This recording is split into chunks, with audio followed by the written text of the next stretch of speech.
Vamos a estudiar los llamados otros procesos monitorios, así le llaman nuestro código general del proceso, cuando regula en la sección tercera y establece en el artículo 363 que el procedimiento previsto en los artículos 354 o 360 se aplicará a los casos que refieren a los artículos siguientes.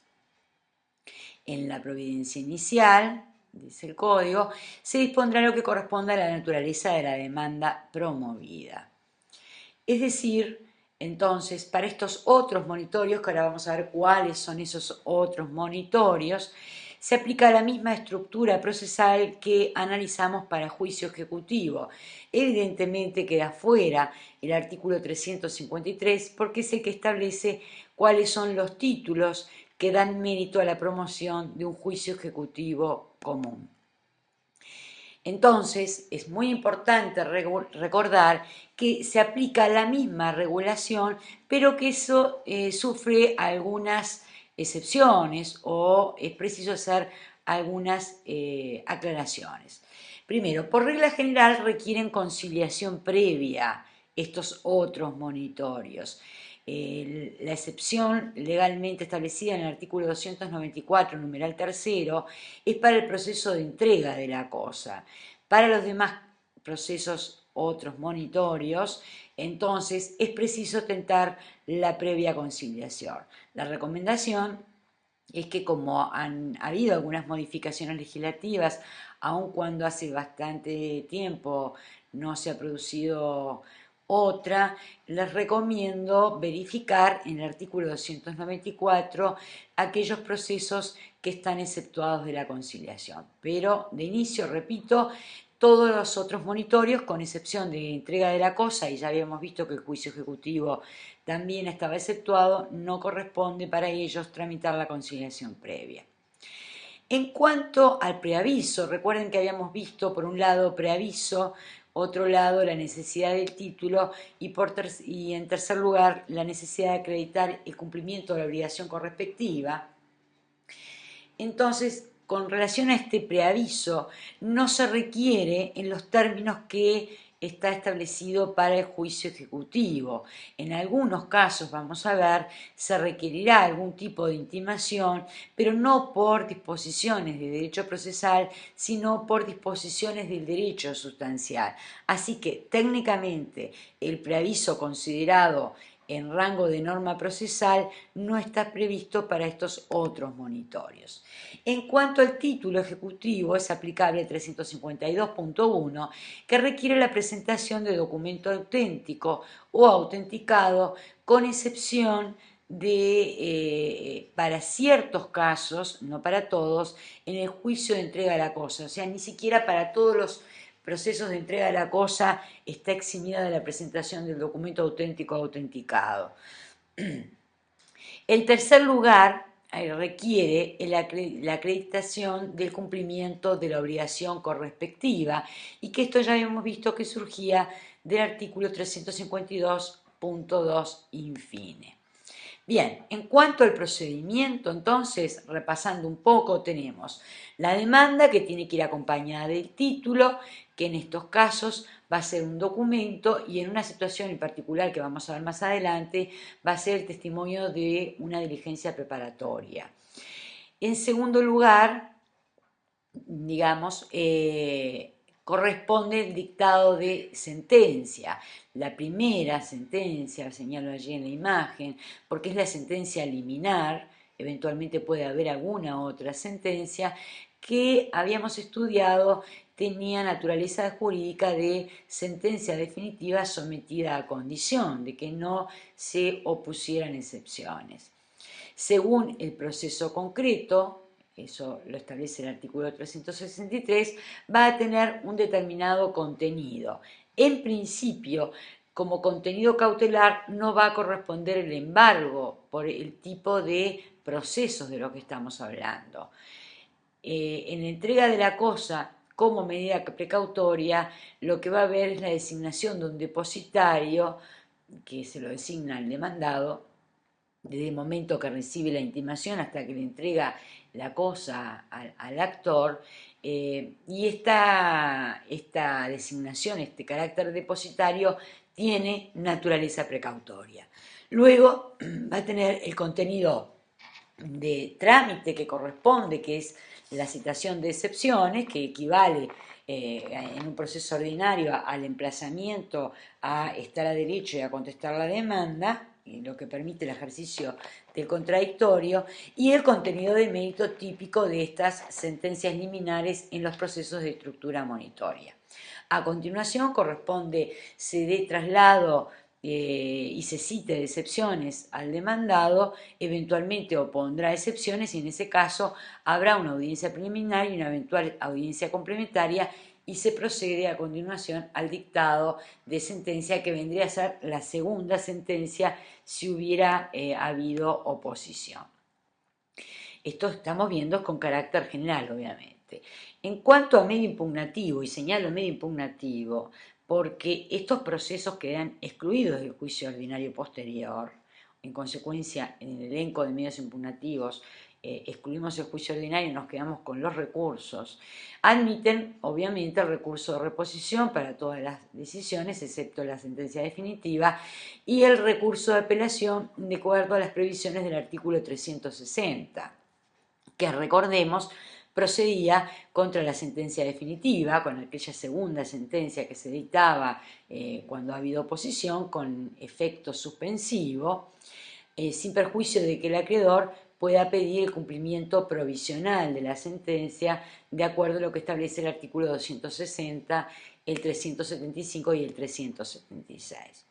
También procede el recurso de apelación contra la sentencia que acoge la incompetencia. Habíamos visto que tenía una disposición específica, un tratamiento puntual, el tema de la incompetencia en cuanto hacia el tribunal de primera instancia hacía lugar o no hacía lugar a la excepción, y qué pasaba, que cuál era la conducta a seguir, incluso por parte del tribunal de segunda instancia. Y esta apelación es con efecto, digamos, esta sentencia se considera una sentencia interlocutoria con fuerza definitiva, digamos, si desestima si declara incompetente al tribunal, apelable con efecto suspensivo. También admite apelación la sentencia que rechaza la demanda, aquella primera sentencia que dicta el tribunal, si en vez de ser una primera con el triple contenido o el doble en este caso, fuera una sentencia que dice no al lugar a la demanda, se considera también que es una interlocutoria, obviamente con fuerza definitiva, apelable con efecto suspensivo. Es apelable la sentencia que levantara una medida cautelar, aunque acá en este caso, en estos otros monitorios no van a haber medidas cautelares por regla, y la sentencia que no hace lugar al diligenciamiento de prueba, que aplica el artículo 147, cuya apelación es con efecto diferido. Por último, es apelable la sentencia que recaiga sobre las tercerías con remisión al artículo 335.1 del Código, que regula las tercerías en procesos ejecutivos y de ejecución, no la participación de terceros, sino las tercerías que son apelables con efecto diferido por cuanto se tramitan por vía incidental y lo dispone el 335.1 eso, y todas aquellas sentencias que culminen un incidente establece el 322 que son apelables con efecto diferido. Según Tarigo, solo son admisibles la tercería de dominio y de mejor derecho, y aunque éstas se vinculan al embargo, el 335. Este tema lo vamos a tratar en un video independiente porque la importancia del tema lo amerita. Entonces vamos a empezar a ver ahora cada uno de esos otros monitorios que estableció el legislador. El primero de ellos es el proceso de entrega de la cosa. El 364 dispone en su punto primero que es el proceso en el que se demanda la entrega de cosa que no sea dinero y que se deba por virtud de la ley, el testamento, el contrato, el acto administrativo o la declaración unilateral de voluntad en los casos en que ésta es jurídicamente obligatoria, y procede a imponerla, la entrega de la cosa, siempre que el actor justifique la obligación de entregar y, en su caso, el cumplimiento por su parte de la obligación correspectiva, mediante documento público o privado reconocido o dado por reconocido ante el tribunal competente o con firmas certificadas por escribano público, salvo la excepción del artículo 352.2. El punto 2 del 364, o sea, el mismo artículo que estamos analizando, establece que desde la intimación el demandado quedará en calidad de depositario bajo las responsabilidades penales y civiles correspondientes. Como ustedes pueden ver en la imagen, les señalé los elementos más importantes del artículo.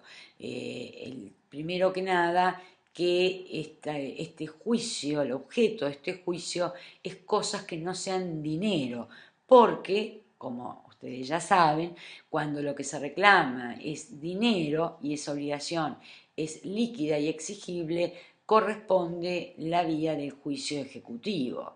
Cuando la reclamación es de dinero y la suma no es ni líquida ni exigible, ni está contenida en alguno de los títulos del artículo 377, habrá que ir por la vía del juicio ordinario, el común o vulgarmente denominado juicio por cobro de pesos.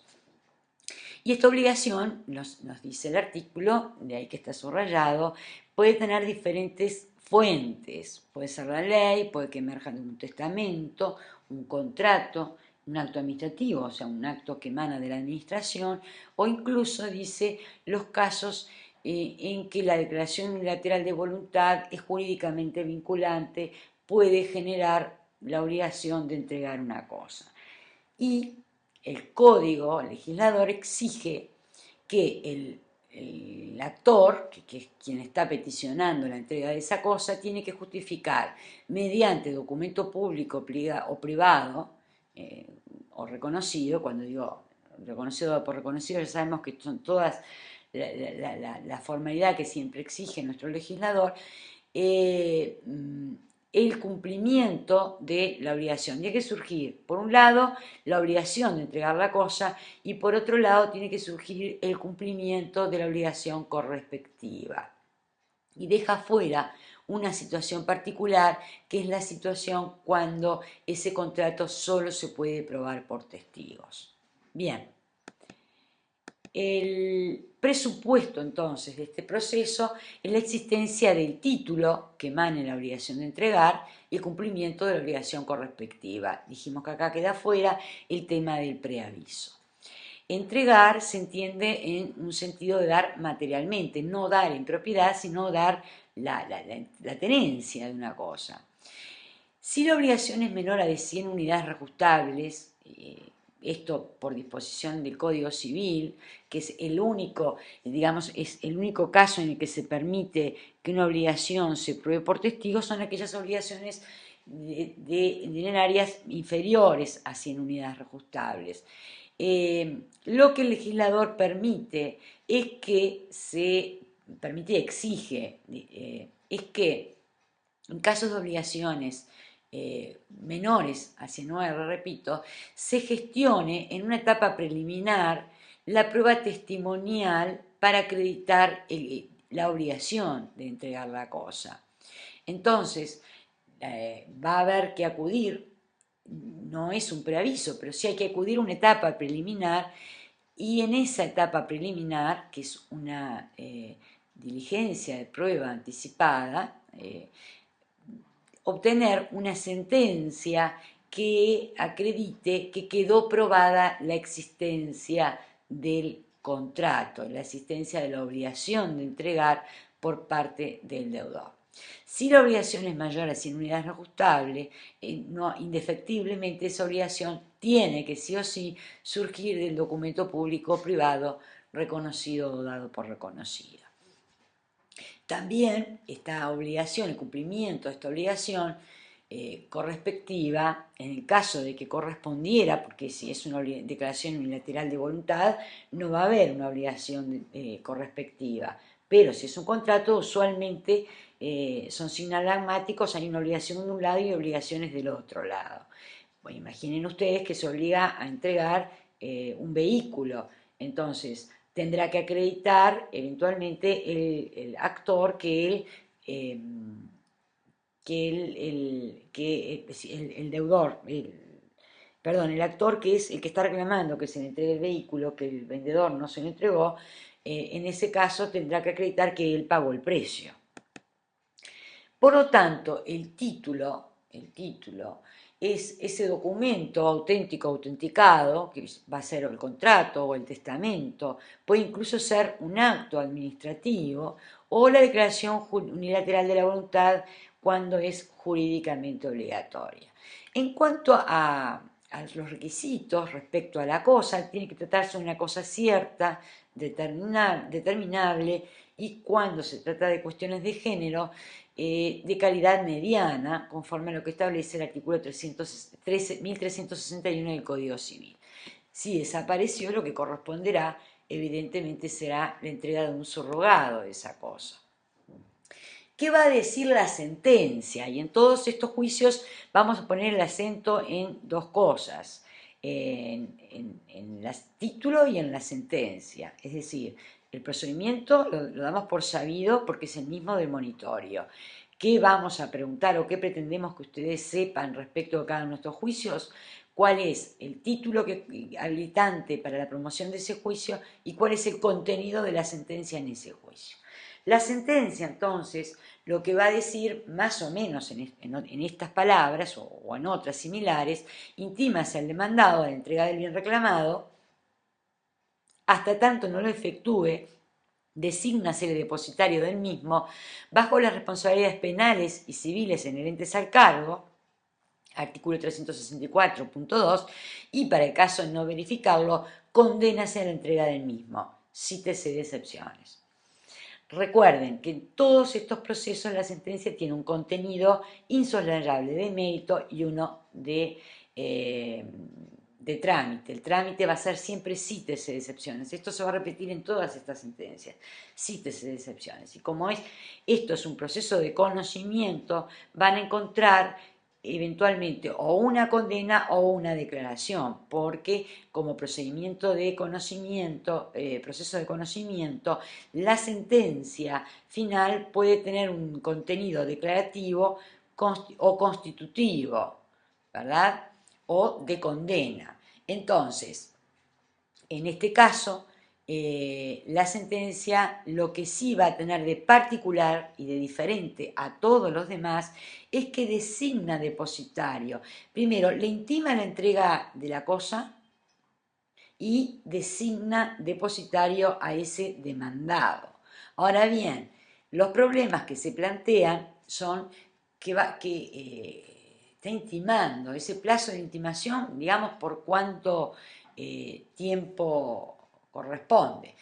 ¿Qué actitudes puede adoptar el demandado? Una, la más saludable, obviamente, sería que entregue la cosa dentro del plazo de la intimación, que el plazo de la intimación puede ser uno determinado o como mucho puede ser el plazo del excepcionamiento.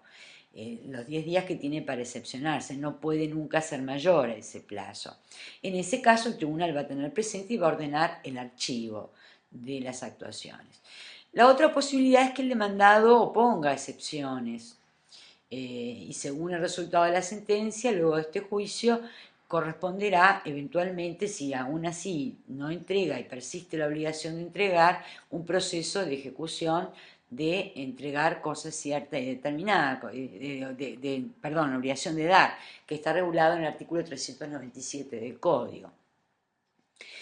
Si no entregara la cosa ni opone excepciones, entonces queda firme esa sentencia inicial, habilitando a partir de ese momento que continúe el actor promoviendo el proceso de ejecución correspondiente, que como acabo de decir es el de ejecución de obligaciones de dar. Recuerden, para cuando estudiemos proceso de ejecución, que las obligaciones de dar tienen como antecedente, pueden llegar a tener como antecedente un juicio de entrega de la cosa. Repito el tema que puede plantear en cuanto al plazo que tiene para entregar, no sé, porque la intimación esa que se hace al demandado para que entregue la cosa, el legislador no estableció un plazo. Entonces, el juez o bien lo establece con un plazo determinado, que repito, no puede ser mayor a los 10 días hábiles que tiene para poner excepciones, o en su defecto, el de no designar un plazo va a ser los mismos 10 días que tiene para excepcionársele. Y para cubrirse de alguna forma es que lo designa depositario desde el momento mismo de la intimación hasta el momento en que entrega la cosa, como forma de garantizar la restitución de la cosa a manos del acreedor. Proseguimos entonces con el siguiente juicio, que es el proceso de entrega efectiva de la herencia, que está regulado en el artículo 365 del Código, que establece que es el proceso en el que se demanda la entrega efectiva de la herencia cuando un tercero obstase a que el heredero entre en posesión de los bienes hereditarios sin invocar ningún derecho sobre ellos. Llamó la atención entonces es que hay un tercero en relación al heredero o a los herederos, o en relación con respecto a la sucesión, este es un tercero, y que sin invocar derechos, obstaculiza la posesión de los bienes hereditarios. Esto es muy importante porque es lo que permite caracterizar y diferenciar al proceso de entrega efectiva de la herencia de otros procesos. Porque este tercero no puede ser heredero. Si fuera heredero, entonces no estaría siendo considerado por el legislador como un tercero. Y una de las cosas que contribuye a su caracterización como tercero es precisamente que no está invocando ningún derecho sucesorio. Couture y Tarigo mencionan la inutilidad de este instituto. Se dice que es una variante del juicio de entrega de la cosa, porque acá está reclamando cosas, pero que son de la herencia, cosas sabidas por sucesión. Vieron que el código dice demanda la entrega efectiva de la herencia y que lo que se obstaculiza es la posesión de los bienes concretos, hereditarios, cosas, que es lo que se está queriendo recuperar. Bien, corresponde entonces, en caso de que el demandado simplemente obste a la entrega de los bienes por no constarle la calidad de heredero del demandante y sin que él se atribuya ningún derecho respecto a esos bienes.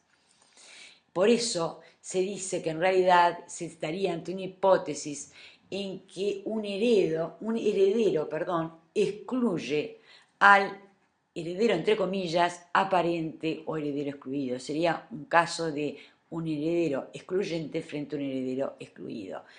Cuando, por ejemplo, hay alguien que se abroga o por ejemplo un heredero de mayor rango, pensando que no habían herederos forzosos, un familiar más lejano pretende que entra a disfrutar o en posesión de los bienes. En ese caso, pero que no se atribuye, digamos, no se está atribuyendo el carácter de heredero, ¿no? Es un heredero aparente frente a los ojos de los demás o frente, digamos, a la circunstancia concreta del verdadero heredero.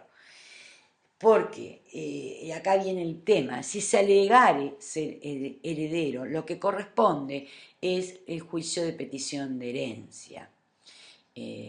Si se alegaren otros derechos, el juicio correspondiente a esos otros derechos. Por ejemplo, si esa persona está diciendo yo soy arrendatario, no corresponde el proceso de entrega efectiva de la herencia, lo corresponde hacer un juicio de desalojo. Se lo tendrá que hacer el heredero en carácter de heredero.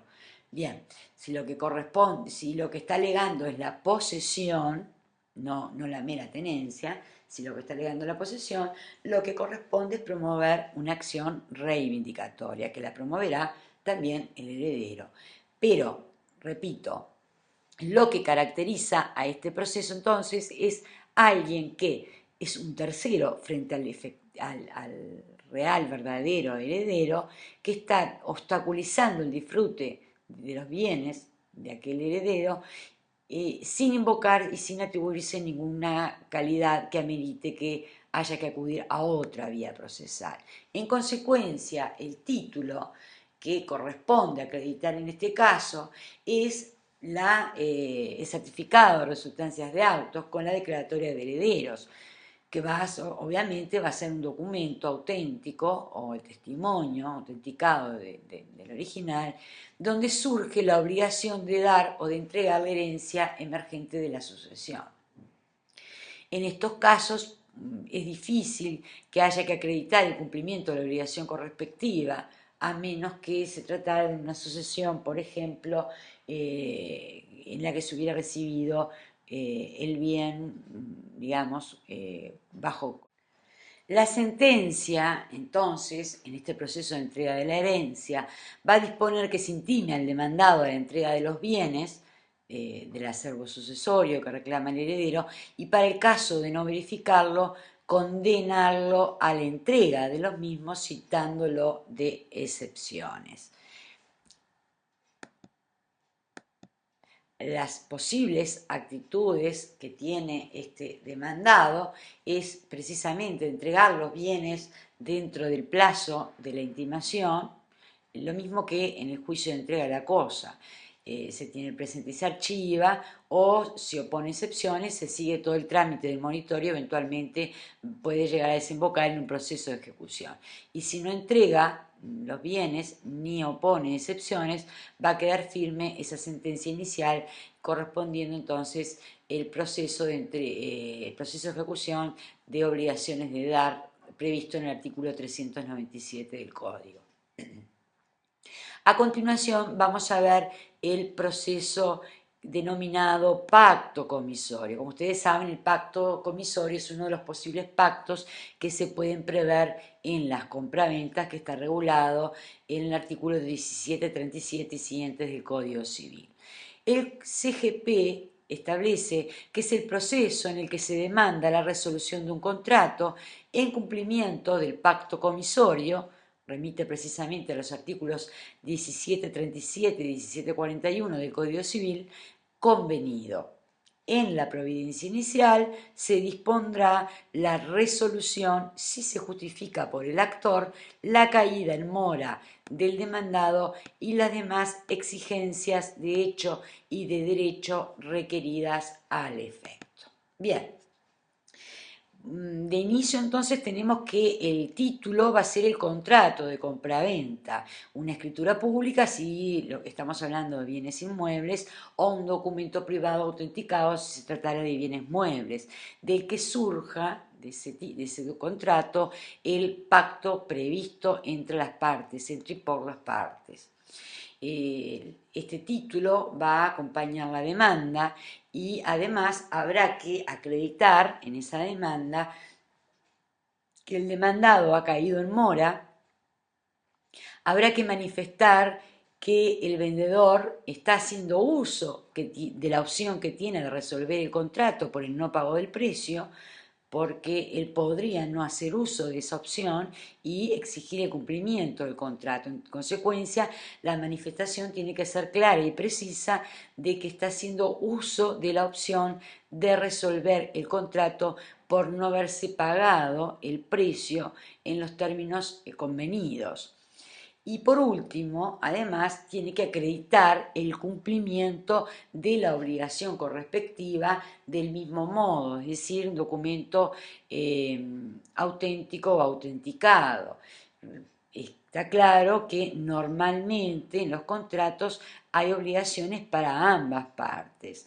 Entonces, si el vendedor está optando por resolver, digamos, el contrato porque no pagó el precio del comprador, él tiene que acreditar que todas aquellas obligaciones que estaban de su cargo, cuya exigibilidad fuera anterior al momento en que está planteando el juicio de resolución por pacto comisorio, las cumplió debidamente. La sentencia lo que va a establecer es cítese de excepciones y para el caso de que no se opusieren, declárase resuelto el contrato de compra-venta suscrito entre actor y demandado por incumplimiento de este, debiéndose efectuar las correspondientes restituciones. Yo les recomiendo, porque en realidad no es un tema de derecho procesal, el tema de la regulación, del pacto comisorio, de todo el tema de las eventuales intimaciones, si la mora sí, si la mora no, que profundicen en los temas, digamos, sustanciales, con las connotaciones que tiene, que nos afectan a nosotros desde el punto de vista procesal. Allí les dejo la indicación de materiales en los cuales pueden profundizar en la problemática si estuvieran enfrentados a una situación particular o concreta, sin perjuicio, obviamente, de poder acudir a los anuarios que normalmente están bastante más actualizados en esta temática. Lo cierto es que el tema de la resolución de la compraventa por el ejercicio de la opción del pacto comisorio, lo mismo que en otros de estos monitorios que vamos a ver a continuación, han planteado innúmeros debates a nivel doctrinario en todo lo que tiene que ver con las exigencias que el derecho sustantivo impone, pero que a nosotros en este momento, desde lo procesal, preferimos prescindir de ellas para no entorpecer, digamos, toda la dinámica procedimental que es la que tenemos que atender. El siguiente juicio que regula el código como otro monitorio es el proceso de ejecución forzada. El 367 establece que es el proceso en el que se demanda el cumplimiento de la obligación de escriturar establecida en las promesas de enajenación de inmuebles a plazos o equivalentes o de casas de comercio inscriptas en los registros respectivos y procede a disponerla si se justificaran por el actor las exigencias de hecho y de derecho requeridas al efecto. El mismo procedimiento, continúa el artículo, se seguirá para el otorgamiento del reglamento de copropiedad de inmuebles en régimen de propiedad horizontal, cuando la ley dispone que el tribunal realice dicho otorgamiento y hay una remisión a artículos de la ley 10.751 y 14.560. Bien, veamos entonces por encima cuáles son los términos más importantes en este artículo. Primero, que regula tres situaciones. Regula la resolución la escrituración forzada de promesa de enajenación de inmuebles a plazos, o sea, promesas de inmuebles. Segundo, también regula la escrituración forzada en función de promesa de casa de comercio, o sea, de establecimiento comercial. Rectifico porque no lo expresé correctamente. Regula la escrituración forzada cuando la obligación de escriturar emerge de una promesa de compraventa de inmuebles a plazos o cuando la obligación de escriturar emerge de una promesa de venta de establecimiento comercial. Y también regula el otorgamiento del reglamento de copropiedad de inmuebles en régimen de propiedad horizontal. Con relación a la escrituración forzada contenida en promesas, lo que el código exige es que estas promesas estén inscriptas, tanto la de venta de inmueble como la de venta de establecimiento comercial. Si las promesas no estuvieran inscriptas, no corresponde esta vía para el reclamo de la obligación de escriturar. El título entonces va a ser, en primer caso, una promesa de compraventa inscripta, que evidentemente esa promesa va a estar en un documento auténtico, porque va a tener que estar, digamos, protocolizada o en escritura pública, porque se trata de compraventa de inmuebles, eh, conforme a lo que establece la ley 8.733, que es allí donde está toda la regulación de la promesa, y en el artículo 31 en particular es cuando se establece el caso de que la parte no concurra a otorgar la escritura voluntariamente. Si fuera una promesa de enajenación de establecimiento comercial, el mismo requisito del documento auténtico y la inscripción.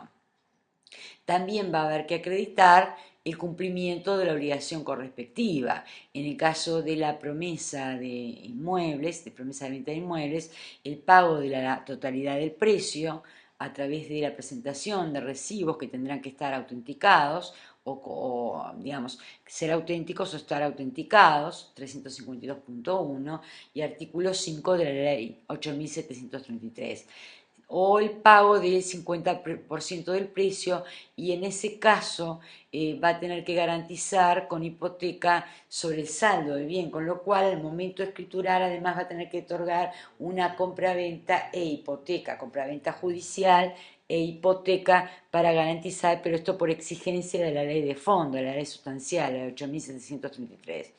O establece también la ley la posibilidad de escriturar, de exigir la escrituración, cuando se efectuaron construcciones equivalentes al 40% del precio, y en este caso también acompañada de la correspondiente escritura de hipoteca en garantía del pago del saldo de precio.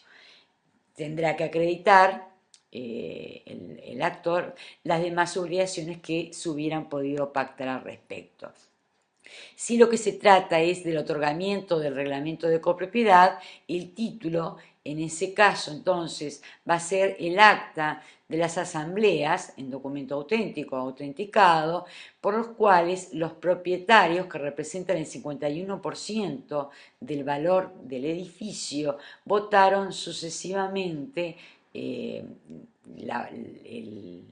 otorgamiento del reglamento de copropiedad, y no se obtuvo, digamos, la mayoría, faltó el 49% restante de copropietarios para concurrir al otorgamiento de la escritura del reglamento.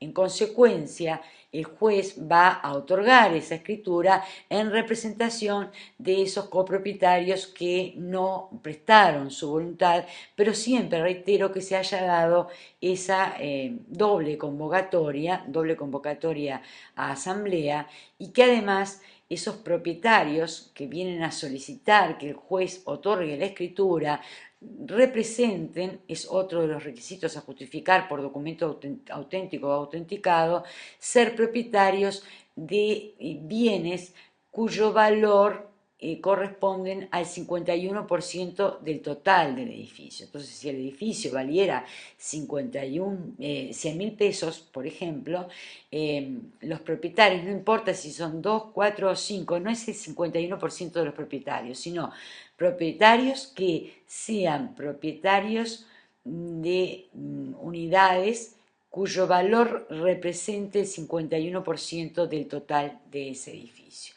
Y además tendrán que acompañar, esto no lo dice la ley, pero de práctica, el proyecto de reglamento o modificación, que va a ser lo mismo con el tema de la escrituración forzada, de promesas de enajenación de inmuebles a plazos o de promesa de enajenación de establecimiento comercial.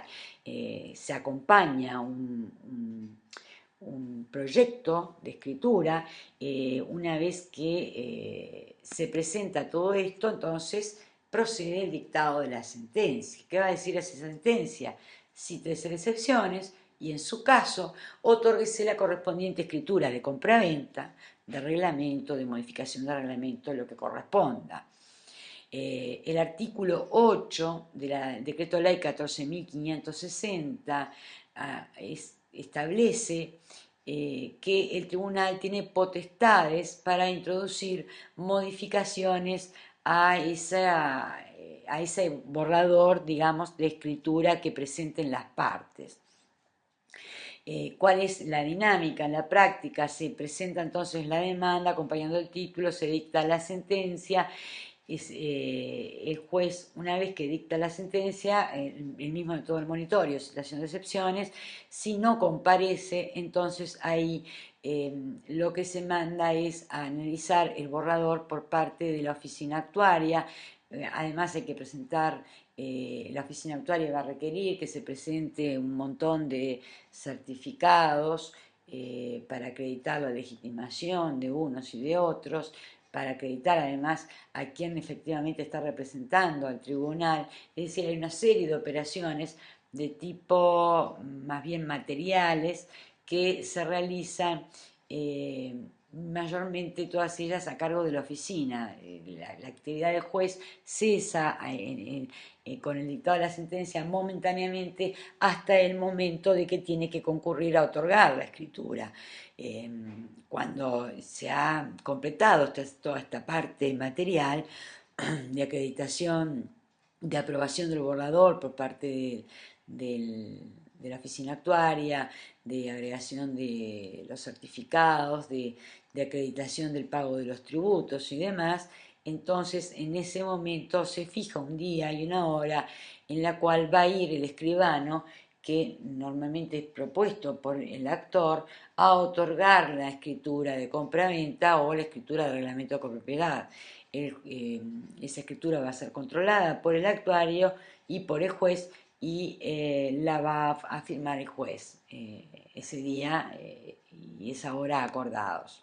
Bien, el siguiente proceso, resolución de contrato de promesa, está regulado en el artículo 368 y establece que es el proceso en el que se demanda la resolución por falta de pago de promesas de enajenación de inmuebles a plazos o casa de comercio inscriptas en los registros respectivos, y procede a disponerla luego de incurso en mora el demandado previa a la intimación de pago hecha de conformidad con lo dispuesto por las leyes que regulan las materias respectivas y justificadas las demás exigencias de hecho y de derecho requeridas al efecto.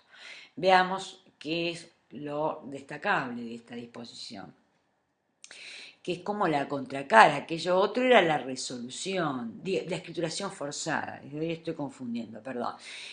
Lo otro era la escrituración forzada, ahora vamos a resolver un contrato de promesa.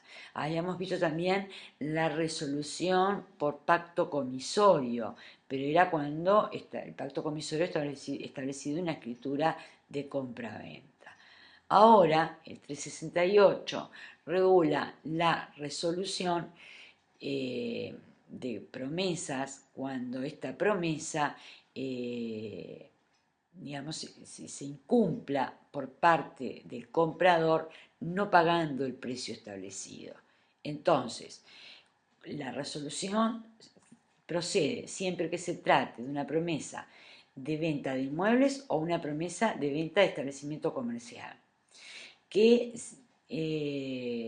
haya caído en mora el demandado en el pago del precio y que además se le haga una intimación de conformidad con lo que establecen las leyes sustanciales.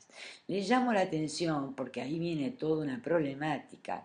Es que el código habla, dice, luego de incurso en mora el demandado previa a la intimación de pago hecha de conformidad. Entonces, una de las cosas que tenemos que ver es si la intimación de pago de que habla acá es la misma que teníamos que hacer para hacerlo caer en mora, o si es otra intimación de pago. Bien, esta previa caída en mora del promitente comprador, de acuerdo al artículo 40 de la ley 8.731, que es la que aplica en este caso, es irrenunciable, de acuerdo al artículo 5, numeral primero, aunque Gamarra admite que podría llegar a pactarse la mora automática. Viera, por ejemplo, dice no es posible pactar la mora automática, es irrenunciable. O sea que por un lado entonces tenemos una caída en mora, hay que hacer caer en mora ese deudor porque no pagó el precio.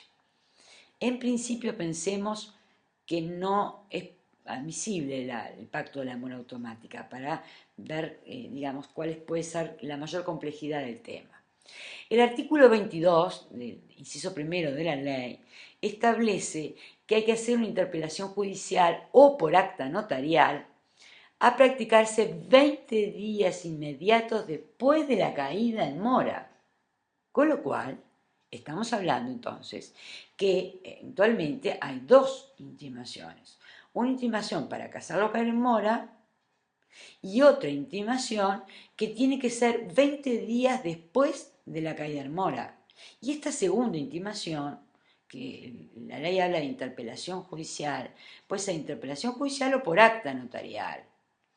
En consecuencia, en la mejor de las hipótesis, si admitiéramos con amarra que se puede pactar la mora automática, tenemos pacto de mora automática, caída en mora, una interpelación 20 días después de la caída en mora, que puede ser judicial o notarial. Si nos adherimos a la posición de Viera, tenemos intimación, caída en mora, dejar pasar 20 días, nueva interpelación judicial o notarial. Esto mismo se regula para los establecimientos comerciales en el decreto ley 14.433, artículos 5 y 6. Lo único que allí se habla de un plazo de 30 días desde la respectiva intimación judicial o notarial. Entonces, el título, ¿cuál va a ser? Va a ser ese documento que es esa promesa de enajenación de inmuebles a plazo inscripta o la promesa de enajenación de establecimiento comercial también inscripta.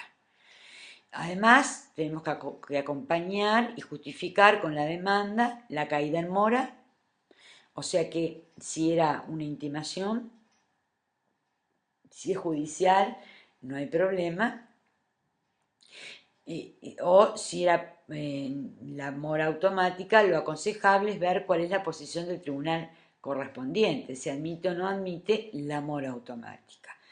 Entonces, hay que acreditar la caída en mora. Luego hay que acreditar la segunda interpelación, agregando un testimonio del acta notarial de interpelación, ¿verdad?, que tiene que ser con fecha 20 días después de la caída en mora, o el testimonio de la diligencia judicial de interpelación. Y además, mediante documento auténtico o autenticado, se tiene que acreditar que el actor cumplió con la obligación que le correspondía, que estaba a su cargo. Recuerden que esta resolución de promesa es por no pago del precio, de acuerdo a las condiciones que establece la ley. Entonces, el actor siempre va a ser el vendedor. Como vendedor, si tenía alguna obligación a su cargo, como podría haber sido entregar el bien, tiene que acreditar que entregó el bien. Si en realidad tenía algún otro tipo de obligación, pues tendrá que acreditar el cumplimiento de aquellas obligaciones que le sean exigibles al momento de presentar la demanda. ¿Qué va a decir la sentencia? Cítese de excepciones y en su caso declárase resuelto el contrato de promesa suscrito entre actor y demandado, debiendo efectuarse las correspondientes restituciones.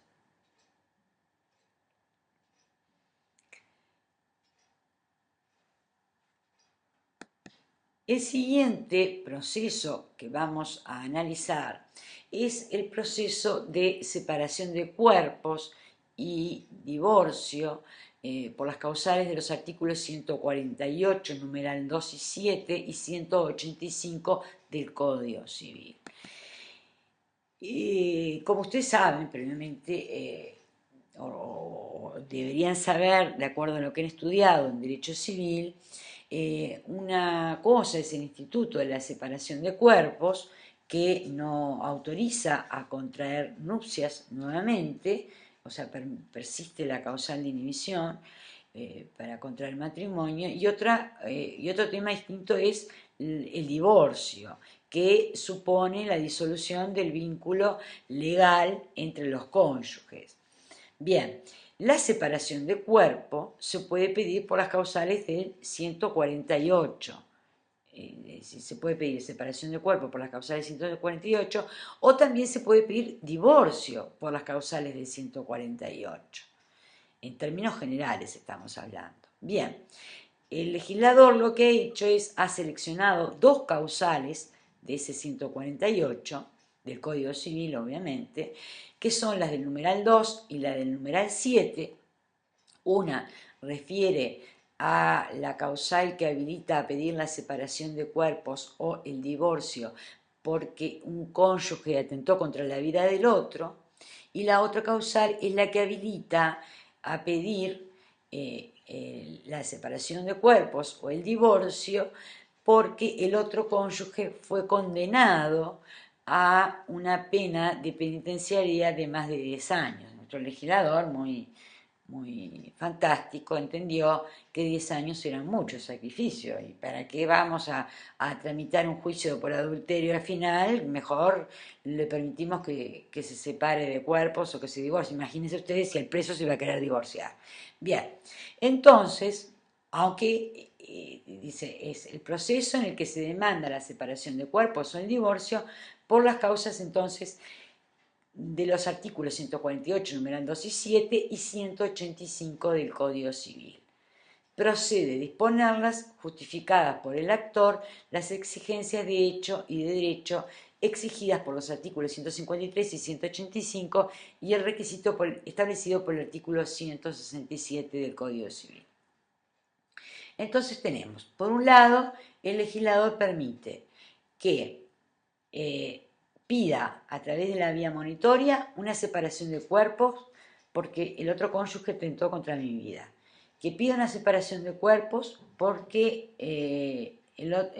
a mi marido lo condenaron a más de 10 años de pena de penitenciaría. Puedo pedir el divorcio porque mi cónyuge atentó contra mi vida. Puedo pedir el divorcio porque mi cónyuge fue condenado a una pena de más de 10 años de penitenciaría, obviamente.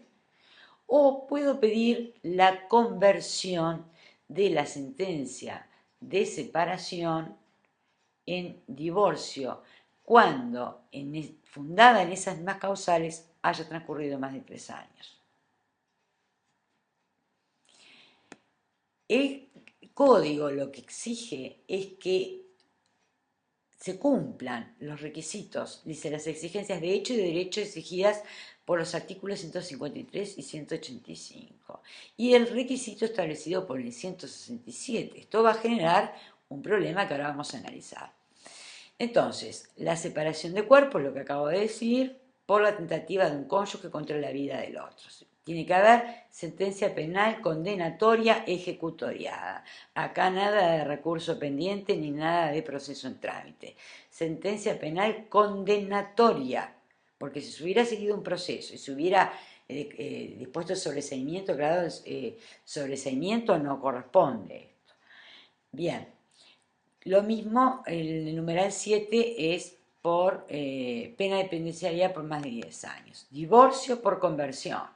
Conversión de la sentencia de separación de cuerpos transcurridos 3 años, que lo que persigue, el objeto, es transformar esa sentencia de separación de cuerpos en una sentencia de divorcio. Y luego las dos formas de divorcio, que son muy parecidas, se pueden hacer un paralelismo recordando las dos causales, los dos institutos, la separación y el divorcio, con lo cual da una combinación de 4 posibilidades, más la conversión, que es la quinta posibilidad. Entonces el título va a ser la sentencia de separación de cuerpos, la sentencia de condena por haber atentado contra la vida del otro, la sentencia de condena de un cónyuge por a más de 10 años de penitenciaría. Además, habrá que acreditar que la acción no prescribió, que es lo que establece el artículo 164, y acá todo un problema que esto genera, porque da 6 meses de conocer el hecho que dio mérito, o 3 años si el hecho no se conocía. O sea, tengo 6 meses desde que desde que se dictó la sentencia de condena, ¿verdad? O 3 años si yo no sabía que se lo había condenado a una pena de más de 10 años de penitenciaría. Pero, y acá viene el problema, exige el cumplimiento del artículo 167 del Código Civil, que ustedes recordarán, es el que refiere a la obligación de acordar respecto a los menores, que y quién quedará en el hogar conyugal, el tema de la guarda, la tenencia, la visita, los alimentos, etc. Si bien el artículo 350.1 del Código establece que en esa audiencia se tiene que celebrar, en la audiencia de un juicio ordinario, en materia de divorcio, se tiene que regular todo este tema del 167, si bien el Código como el criterio dijo, bueno, en juicio ordinario, en una audiencia preliminar, el juez va a resolver este tema provisionalmente. El tema es que el 369 se olvidó de que era un juicio monitorio y entonces obliga a que se cumpla con el 167. Con lo cual nos queda la situación de que nosotros tenemos demanda, sentencia. Para la sentencia yo tengo que tener acreditado el 167, no tengo audiencia preliminar, pues no me puedo jugar a que haya una oposición y que de la oposición se derive una audiencia preliminar.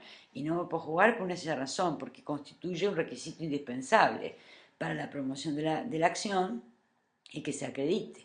Si yo no presento eso, el juez va a rechazar, va a desestimar la petición, la pretensión. En consecuencia, todo lo que puedo hacer es ir por la vía del proceso correspondiente, que es el juicio extraordinario, artículo 349 del SGP, tramitar en un juicio extraordinario el régimen de alimentos, visita, guarda, etcétera, o bien ponerme de acuerdo con el otro cónyuge y firmar un convenio, o puede ser que lo tuviera firmado de antemano. Lo cierto es que cuando presento la demanda yo tengo que tener acreditado el tema de la tenencia, guarda y demás de los menores. ¿Qué va a disponer la sentencia? Cítese excepciones y si no se opusieran, declárese la separación de cuerpos de los cónyuges tales y cuales por la causa establecida en tal norma. O declárese disuelto por divorcio el vínculo matrimonial existente en tanto y tanto, o por conversión de la sentencia de separación. Oponibles, como excepciones oponibles propias del divorcio, recuerden que está la reconciliación y el tema de la prescripción, con una cuestioncita que genera este tema de la prescripción, porque en materia de divorcio, el código, en el artículo civil, en el artículo 164, establece que la prescripción se puede establecer en cualquier estado del juicio. Sin embargo, si yo no pongo excepciones dentro de los 10 días, la sentencia aquella va a quedar firme y no va a haber más, el juicio se terminó, no va a haber una segunda oportunidad. En consecuencia, si es prescripción, no me queda otra opción que plantearla en el término que tengo para oponer excepciones. Evidentemente son admisibles las excepciones de tipo procesal o reguladas en el artículo 133 del Código General del Proceso. Por último, el Código regula un último proceso, que es la cesación de condominio de origen contractual, que está prevista en el artículo 370 del Código. Dice, es el proceso en el que se demanda la cesación de condominio de origen contractual mediante la venta de la cosa común en remate público y procede a disponerla cuando cualquiera de los propietarios, acreditando el dominio con la prueba requerida por derecho y afirmando la imposibilidad de división cómoda y sin menoscabo, exige la venta y el reparto del precio que se obtenga. Entonces, imaginen ustedes que somos copropietarios, ustedes y yo, compramos todos juntos, jugamos, hicimos una apuesta, sacamos a la lotería y decidimos invertir, dada la fragilidad actual del mercado internacional sobre todo, decidimos invertir la ganancia obtenida en la lotería en la compra de un inmueble, pero pasado un tiempo, uno de ustedes decide que no tiene ganas de tener que andar reclamando a todos la cuota aparte correspondiente en el pago de la contribución inmobiliaria. Entonces, dice, yo quiero vender, yo quiero mi parte. Entonces, acá caben varias posibilidades. Que hubiéramos sacado la Lotería de España, la del Día de la Madre, que son creo que 13 millones de euros, y entonces hubiéramos comprado muchos inmuebles. Y que de repente nos pusiéramos de acuerdo de que vamos a repartir esos bienes inmuebles. eh, Estamos de acuerdo, digamos, en repartir esos bienes. O que compramos tantos bienes que sería posible excluir a la persona que no quiere seguir en condominio con nosotros, al alumno infiel que no quiere seguir siendo condómino de la profesora, lo podemos desinteresar dándole uno de esos inmuebles que compramos con los 13 millones de euros. Esa es una hipótesis. Piensen otra. Imaginen que jugamos al 5, no, al Kini en Montevideo. Entonces sacamos, no sé, $10.000. Y bueno, decidimos comprar un autito para hacer fletes entre todos. Y bueno, resulta que también pasa lo mismo. Uno de los copropietarios, uno de ustedes, se cansó de juntar el dinero para el pago de la patente, no nos pusimos de acuerdo si lo patentamos, si convenía patentarlo en un sitio o en el otro. Unos dicen, no, yo vivo en el interior, otros yo vivo en Montevideo, quiere hacer cesar el condominio. Tenemos un auto solo para repartir.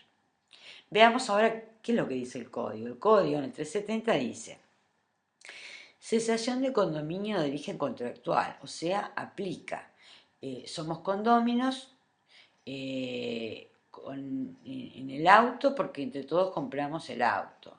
Y somos condóminos en los apartamentos porque entre todos con los 13 millones de euros compramos apartamentos. Bien, después dice: se demanda la cesación de condominio mediante la venta de la cosa común en remate público y procede a disponerla cuando cualquiera de los propietarios, es decir, cualquiera de ustedes o yo, acreditando el dominio con la prueba requerida por derecho, esto es, si es un inmueble, escritura pública, si es un bien mueble, el documento privado correspondiente o público, pero autenticado, ¿verdad? O auténtico o autenticado, y afirmando la imposibilidad de división cómoda y sin menoscabo. Exige la venta y el reparto del precio que se obtenga. Entonces, imaginemos que con los 13 millones de euros habíamos comprado en Montevideo, en Punta del Este. Si uno de ustedes pretende ir al juez y pedirle que por el 370 ponga a remate todos esos bienes porque no admiten cómoda división, el juez le va a decir rotundamente que no. ¿Por qué? Porque es posible dividir, sobre todo cuando hay muchos.